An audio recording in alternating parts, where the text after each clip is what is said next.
UP की योगी सरकार codeine युक्त सिरप बेचने वाली फर्मों और मेडिकल स्टोर पर गैंगस्टर एक्ट के तहत कार्रवाई की तैयारी कर रही है। दरअसल देश भर में कोडेन युक्त सिरप मामले का बवाल थमने का नाम नहीं ले रहा है। अब ये मामला तमिलनाडु, पंजाब, हिमाचल और पश्चिम बंगाल जैसे तमाम राज्यों में सवाल बनता जा रहा है। लेकिन अब तक इस सवाल का जवाब सामने नहीं आया है कि आखिर कोडेन सिरप के रूप में एक और जहां प्रिस्क्रिप्शन ड्रग को नशे का विकल्प बना दिया गया और किसी को भी कुछ पता ही नहीं चला। तमिलनाडु में जहां दवा के निर्माता की फैक्ट्री है वहां अब तक कोई भी कार्रवाई ही नहीं की गई और दूसरी तरफ यूपी की योगी सरकार ने कोडेन सिरप मामले में ताबड़तोड़ कार्रवाइयों के जहां पूरे देश का ध्यान भी इस ओर खींच लिया है। कोडेन मामले के चर्चित होने के बाद उत्तर प्रदेश देश का इकलौता राज्य है जहां अब तक सर्वाधिक कार्रवाइयां हुई हैं। साल 2024 में ही यूपी सरकार ने मामले में एक्शन के लिए विशेष टीमों का गठन किया था। अब तक यूपी में अलग अलग कार्रवाइयों के तहत 36 जिलों में करीब 275 से ज्यादा औषधि प्रतिष्ठानों पर एक्शन भी लिया गया। अब तक अलग अलग जिलों में 118 से ज्यादा एफआईआर दर्ज की जा चुकी है। ये एक्शन कोडेन युक्त सिरप और एनडीपीएस कैटेगरी की दवाइयों के अवैध भंडारण, खरीद बिक्री और उनके डिस्ट्रीब्यूशन और अवैध डायवर्जन को लेकर किए गए हैं। खबर ये भी सामने आ रही है कि युवाओं को नशे की अंधी सुरंग में झोंकने की कोशिश करने वालों के खिलाफ यूपी सरकार गैंगस्टर एक्ट लगाने की कार्रवाई पर भी विचार कर रही है।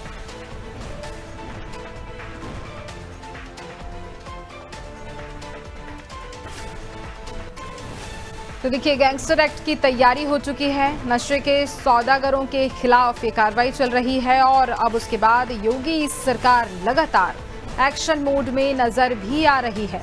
अब आने वाले समय में देखने वाली बात होगी कि किस तरह से कार्रवाई की जाती है और कितने ऐसे प्रतिष्ठान हैं जहां पर ये कार्रवाई की जाएगी। लेकिन जिस हिसाब से जो कार्रवाई अभी की जा रही है, गैंगस्टर एक्ट की तैयारी योगी सरकार की ओर से की गई है और जहां भी ये प्रतिष्ठान है जहां पर दवाएं बनाई जाती हैं उन सभी जगह पर जांच पड़ताल की जाएगी। कोडेन मामले में ताबड़तोड़ कार्रवाइयों को लेकर के ध्यान भी खींचा जा रहा है। गैंगस्टर एक्ट की तैयारी की जा रही है। नशे के सौदागरों के खिलाफ और कड़ी कार्रवाई उनके खिलाफ की जाने वाली है। आने वाले समय में 118 एफआईआर, अवैध भंडारण और नशे के खिलाफ ये कार्रवाई की जा रही है।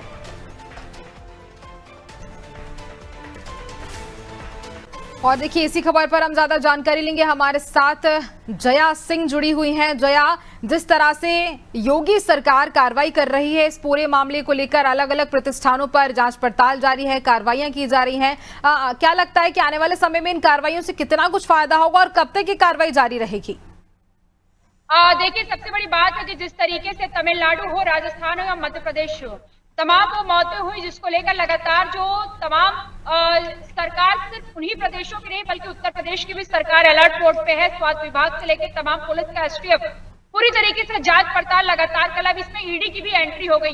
लेकिन अमित सिंह की जो गिरफ्तारी हुई, शुभम जायसवाल जो कि मुख्य आरोपी है, उनके पिता भोला जायसवाल जिसकी गिरफ्तारी हो चुकी है, लेकिन शुभम जायसवाल इस वक्त यहाँ पे नहीं है बल्कि दुबई से उसने वीडियो जारी करते हुए कई आरोपों को निराधार बताया और कई राजनेताओं का भी उसने नाम लिया। अखिलेश यादव का भी नाम लिया कि हमारे नाम का गलत उपयोग किया जा रहा है, हमने ऐसा कुछ भी नहीं किया है। जिस फर्म ने हमें दिया, हम व्यापारी हैं और व्यापारी अपना कहीं ना कहीं अपना काम करता है। हम जिस फर्म से लेते हैं तो उस फर्म को आरोपी नहीं बनाया गया बल्कि व्यक्ति को बना दिया गया। उसने फेंसिडिल और कोडलिफ सिरप की बात की। उसने कहा कि जिस सिरप का हमने सप्लाई किया, जो फेंसिडिल सिरप का जिसने उसने नाम लिया, उससे किसी को कोई आपत्ति नहीं हुई और किसी को कोई दिक्कत नहीं हुई। जो भी दस्तावेज थे सब कुछ हमारे पास है, राज्य स्तर पे हो, केंद्र स्तर पे हो, जो भी नियमानुसार करना था नियमानुसार ही हमने किया, नियमानुसार ही हमने सप्लाई किया। वो फेंसिडिल का किया था जो कि एडल्ट लोगों के लिए था। कोल्ड्रिप की जिसकी बात हो रही है, जिससे तमिलनाडु और राजस्थान, मध्य प्रदेश में जो मौतें हुई, वो सिरप का हमने सप्लाई ही नहीं किया। तो गुंजन, सबसे बड़ा सवाल यही आ जाता है कि किस सिरप का सप्लाई किया गया। अगर उस सिरप का सप्लाई नहीं किया तो फिर एफआईआर क्यों हुआ? एफआईआर हुआ तो उसके पीछे किसके पर दबाव था?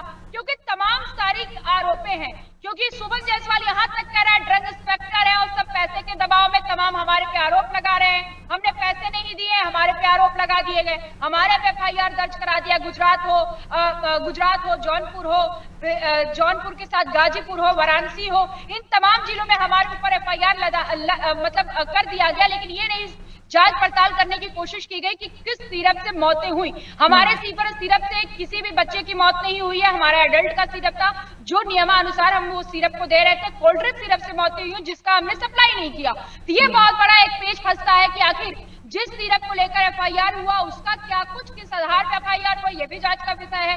यूपीएससीएफ लगातार शुभम जायसवाल के लिए धरपकड़ करी है। अभी बीते दिनों देखा गया किसने उसका चार्टेड अकाउंट जो है विष्णु अग्रवाल, उससे भी तमाम वित्तीय दस्तावेजों का छानबीन किया गया, बातचीत किया गया, उसको लेखा जोखा देखा गया कितने करोड़ों का व्यापार हुआ, क्योंकि अंतरराज्यीय अंतर जनपदीय व्यापार होता था, फंडिंग होता था, तमाम जगह पे सप्लाई होता था। यही नहीं बल्कि उनके घर पे भी कल ईडी का छापा पड़ा था। ईडी ने वहां पे अपने नोटिस छपा किया है, तमाम घरों पे कागजातों का, दस्तावेजों को खंगाला। अब आने वाले समय में शुभम जायसवाल जो इसके सबसे किनपिन है उनका क्या होगा, क्योंकि दुबई से बैठ के वीडियो जारी कर देना, तमाम आरोपों को निराधार बता देना आसान है, लेकिन पुलिस के सामने बैठ के उन सवालों का जवाब देना कठिन है।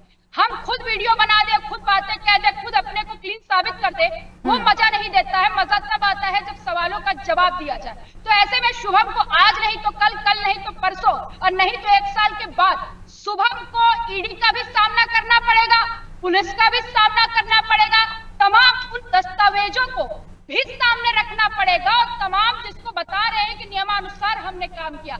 तो आरोप को खुद को निर्दोष साबित करना, हर अपराधी निर्दोष साबित कर लेता है, लेकिन कई सबूतें छोड़ कर जाता है। तो शुभम जायसवाल ये मत भूलें, उनको आना पड़ेगा, पुलिस का सामना करना पड़ेगा। पुलिस क्या कुछ करेगी, क्योंकि वांटेड के नजरिए से देखे जा रहे हैं, तमाम सियासी पार्टियां सक्रिय हैं, कई तस्वीरें हैं जिसको लेके कई हल्ला बोले जा रहे हैं। ऐसे में शुभम जायसवाल को आना ही होगा और जवाब देना ही होगा। हालांकि अभी कहां तक तार जुड़ा है, ये तमाम सर्च ऑपरेशन जो है वो ईडी तो कर ही रहा है। तमाम फाइनेंशियल जो उनका बैकडोर था, कहां उनको पैसे मिलते थे, कहां किया, कैसे किया, क्या मिलावटखोरी किया, तमाम जांच का विषय है। लेकिन साथ साथ ये भी है कि उनका सपोर्टर कौन था, उस सपोर्टर तक पहुंचना बहुत जरूरी है। किसके छत्र छाया में ये बड़े स्तर पे तस्करी चल रहा था, ये भी जानना जरूरी है। शुभम का जो आरोप है कि कोल्ड ड्रिंक्स नहीं बल्कि फेंसिडिल नहीं बल्कि कोल्ड ड्रिंक्स ये मौतें हुई हैं, और हमने जिसका सप्लाई किया वो फेंसिडिल था, वो एडल्ट के लिए था। तो ऐसे में इन आरोपों को भी मुझे लगता है कि थोड़ा सा बिल्कुल जया, देखिए कार्रवाई की जाएगी और कई और ऐसे बड़े नाम हैं जो सामने आएंगे, कई बड़े खुलासे इस बीच देखने को मिलेंगे। लेकिन अभी जिस तरह से जो कार्रवाई चल रही है अलग अलग प्रतिष्ठानों पर, ये देखने वाली बात होगी कब तक ये कार्रवाई चलेगी। तमाम जानकारी के लिए बहुत धन्यवाद जया आपका।